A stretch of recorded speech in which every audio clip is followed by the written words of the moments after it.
warahmatullahi wabarakatuh. Saya Fani Salviani dengan NIM 191110111 akan menjelaskan materi seputar Kapita Selekta Pendidikan yang telah saya pelajari di IAIN Samarinda untuk memenuhi tugas UTS saya.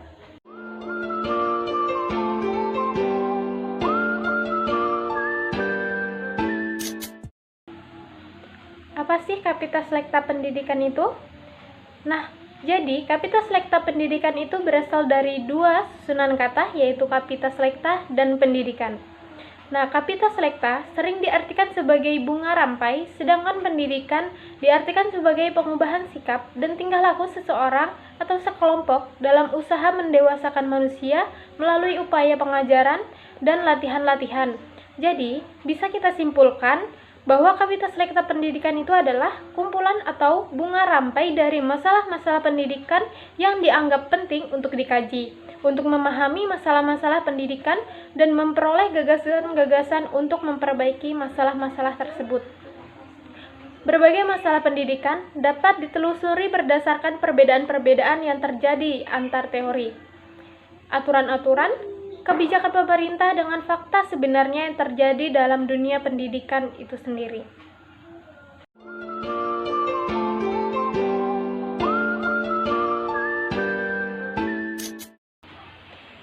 Pendidikan agama Islam sebagai sumber nilai yang pendirian dan penyelenggaraannya didorong oleh hasrat dan semangat cita-cita untuk mewujudkan nilai-nilai Islam.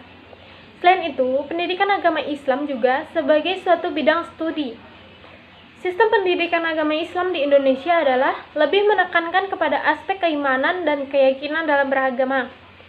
Menurut Ahmad Tafsir, dengan adanya pendidikan agama Islam, diharapkan orang dapat mengetahui tentang agama Islam dan juga ajaran-ajaran yang telah terkandung di dalamnya. Dan juga bahwa pendidikan agama Islam ini mengharapkan orang yang sudah mengetahui tentang ajaran dapat mempraktikkan dan juga mengamalkan di dalam kehidupan sehari-hari. Karena ajaran dalam agama Islam merupakan ajaran yang baik untuk seluruh manusia. Pendidikan agama Islam atau yang sering disebut dengan PAI yang dikembangkan kontribusi terarah. Dengan demikian, pendidikan agama Islam diharapkan untuk meningkatkan pemahaman, penghayatan, dan pengalaman peserta didik tentang agama Islam sehingga menjadi manusia muslim yang beriman dan bertakwa kepada Allah Subhanahu wa taala serta berakhlak mulia dalam kehidupan berpribadi, bermasyarakat, berbangsa, dan bernegara. Permasalahan yang terjadi saat ini, walaupun ada sistem pendidikan agama Islam, nyatanya masih banyak pelajar yang masih atau yang hanya mempelajari ilmunya tetapi tidak menerapkan dalam kehidupan sehari-hari. Lalu, solusi apa yang tepat untuk permasalahan ini?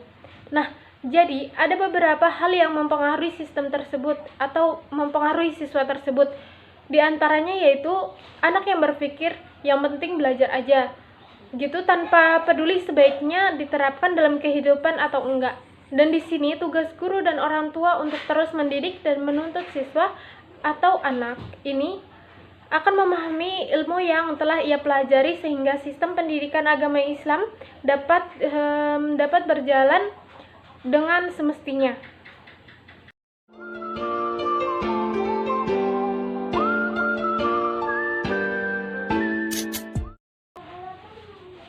Budaya nasional Indonesia adalah budaya yang dihasilkan oleh bangsa Indonesia sejak zaman dahulu hingga kini sebagai suatu karya yang dibanggakan yang memiliki kekhasan bangsa Indonesia dan menciptakan jati diri dan identitas bangsa Indonesia yang kuat. Kebudayaan nasional sesungguhnya dapat berupa sumbangan dari kebudayaan lokal. Jadi, sumbangan beberapa kebudayaan lokal tergabung menjadi satu ciri khas yang kemudian menjadi kebudayaan nasional. Pendidikan adalah proses pembimbingan, pemberian penjelasan, dan pengertian semua hal yang bersifat pendidik atau mendidik untuk perkembangan anak yang dilakukan oleh orang dewasa kepada anak-anak yang berguna untuk kehidupan anak dalam melaksanakan tugas dan kegiatan dalam keseharian agar tidak selalu memerlukan bantuan orang lain. Permasalahan yang sering terjadi yaitu ada beberapa masyarakat yang menganggap bahwa budaya tidak terlalu penting dibandingkan dengan materi pendidikan lainnya. Padahal, budaya ini juga sama pentingnya, karena jika kita tidak melestarikan budaya kita, maka lambat laun kebudayaan yang menjadi ciri khas kita akan hilang, dan itu sangat disayangkan sekali jika anak-anak di masa depan hanya bisa mendengar sejarah tanpa merasakan keindahan dari budaya tersebut.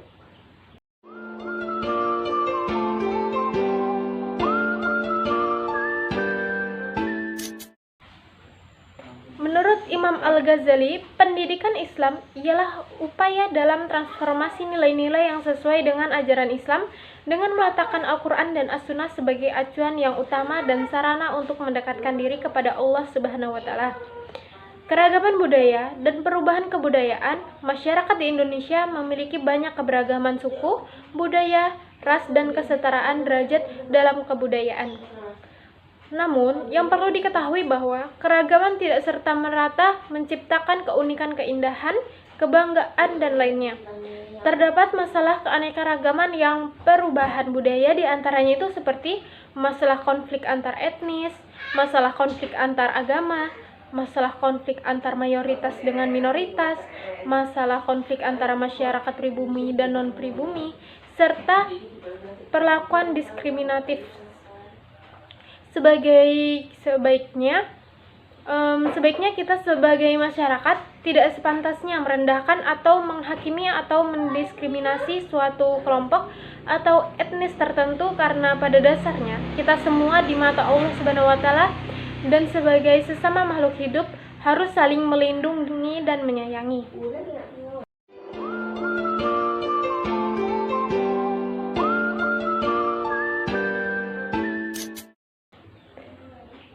Pengertian pendidikan sendiri ialah upaya untuk membantu manusia mencapai kehidupan yang lebih bermakna sehingga diperoleh kebahagiaan hidup baik secara individu atau kelompok. Bicara tentang pendidikan, sistem pendidikan yang dianut oleh Indonesia adalah sistem pendidikan nasional yang bermakna, yang dimana sistem ini akan membawa kemajuan dan perkembangan bangsa serta menjawab tantangan zaman. Sebagaimana berdasarkan Undang-Undang Republik Indonesia Nomor 20 Tahun 2003 tentang Sisdiknas, ialah terwujudnya sistem pendidikan sebagai peranata sosial yang kuat dan berwibawa untuk memberdayakan semua warga negara Indonesia berkembang menjadi manusia yang berkualitas, sehingga mampu dan proaktif menjawab tantangan zaman yang selalu berubah-ubah.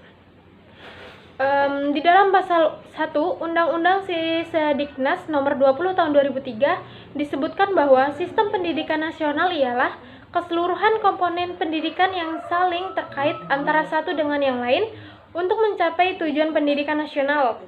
Dari sini dapat diketahui pendidikan ialah suatu sistem yang merupakan suatu totalitas struktur yang terdiri dari komponen saling berhubungan dan menuju kepada tercapainya suatu tujuan.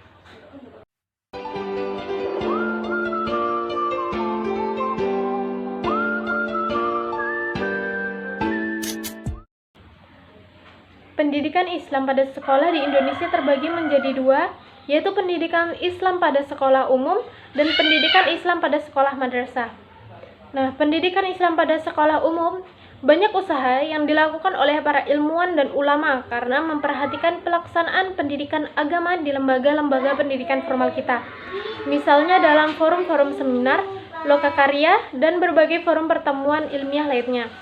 Pada ilmuwan atau ulama serta kaum teknokrat sepakat bahwa pendidikan agama Islam di tanah air kita harus disukseskan semaksimal mungkin sejalan dengan lajunya pembangunan nasional. Namun, dalam pelaksanaan program pendidikan agama di berbagai sekolah kita belum berjalan seperti apa yang kita harapkan karena berbagai kendala dan bidang kemampuan pelaksanaan metode, sarana fisik dan non-fisik. Di samping suasana lingkungan pendidikan yang kurang menunjang sukses pendidikan mental, spiritual, dan moral. Yang kedua adalah pendidikan Islam pada sekolah madrasah. Madrasah pada waktu dulu lebih ditekankan pada pendalaman ilmu-ilmu Islam. Madrasah dalam bentuk tersebut tercatat dalam sejarah bahwa keberadaannya telah berperan serta dalam mencerdaskan kehidupan bangsa. Setelah kemerdekaan Republik Indonesia, pemerintah mengambil langkah-langkah untuk mengadakan penyempurnaan dan peningkatan mutu pendidikan madrasah, sejalan dengan laju perkembangan dan aspirasi masyarakat. Penyempurnaan dalam peningkatan mutu pendidikan madrasah itu sendiri meliputi penataan kelembagaan, peningkatan sarana dan prasarana, kurikulum dan tenaga guru.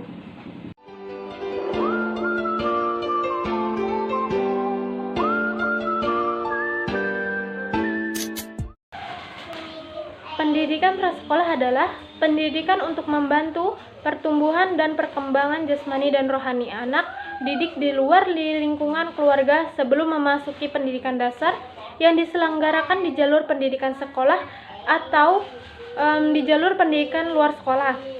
Tujuan pendidikan prasekolah menurut pasal 3 PP nomor 27 tahun 1990 adalah untuk membantu meletakkan dasar ke arah perkembangan sikap, pengetahuan, keterampilan, dan daya cipta yang diperlukan oleh anak didik agar menyesuaikan dengan lingkungan dan untuk pertumbuhan dan perkembangan selanjutnya. Anak usia dini sering disebut sebagai golden age. Hal ini karena pada masa ini pondasi otak manusia sedang dibangun. Pondasi yang kuat akan menghasilkan bangunan yang kuat dan tahan lama. Perkembangan anak pada tahap prasekolah dapat dikelompokkan menjadi dua, yaitu usia 2 hingga 3 tahun dan 4 hingga 6 tahun. Anak pada usia 2 hingga 3 tahun memiliki beberapa kesamaan karakteristik dengan masa bayi. Manfaat dari pendidikan prasekolah itu membantu pembentukan struktur otak anak, memiliki pencapaian akademis lebih baik sebagai tambahan aktivitas harian anak yang lebih berstruktur. Kesalahan pendidikan yang sering terjadi di masa prasekolah diantaranya yaitu pada perkembangan psikososialnya. Pada usia-usia dini seperti ini, anak pasti memiliki rasa ingin tahu yang tinggi, dan hal itu yang membuat anak memiliki rasa ingin mencoba. Tetapi pastinya ada anak yang ingin mencoba dan dia itu memiliki rasa takut untuk mencoba. Seharusnya pendidik atau orang tua selalu mendampingi dan mengajarkan agar anak dapat memiliki rasa percaya diri dan keberanian, bukan hanya dijelaskan, tetapi dengan mengizinkan anak untuk mencoba. Perasaan ini yang membuat anak ketika dewasa ia memiliki rasa yang kurang percaya diri karena ia tidak pernah berani mencoba sejak dini. Sekian penjelasan materi dari saya. Apabila ada kesalahan baik dari perkataan maupun perbuatan dan kekurangan dari diri saya mohon maaf. Wassalamualaikum warahmatullahi wabarakatuh.